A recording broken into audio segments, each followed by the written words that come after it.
I remember 9/11 as a first grader, so it's kind of vague in my memory, but I do remember getting out of school that day and waiting on my bus driver, my daycare driver. So he got there and he was just rushing us like this wasn't normal. He was like, "Get on the bus, get on the bus, everybody, hurry up, get on the bus." Some the planes just hit the Twin Tower, and I was just like, as a first grader, I'm like, "What?"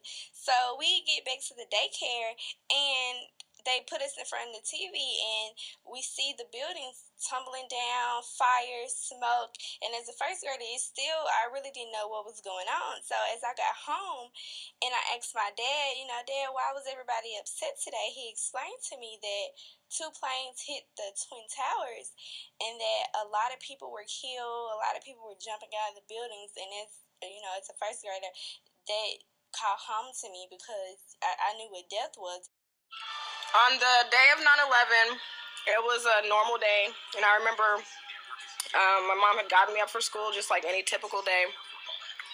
Get to school and about, I guess in third period, somewhere halfway through the morning, our principal came on to the announcements to announce that there had been a plane crash in the Pentagon.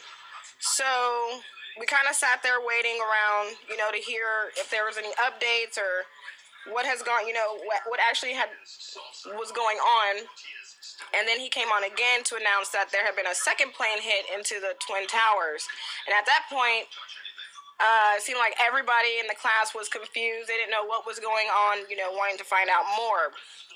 After we heard about the second plane hitting, school was finally released, and it was almost about noon, halfway through the day.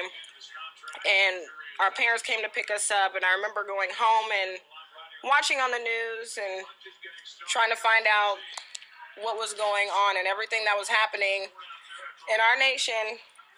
We found out there were terrorists hijacked some planes, and it was just a devastating moment to the whole country.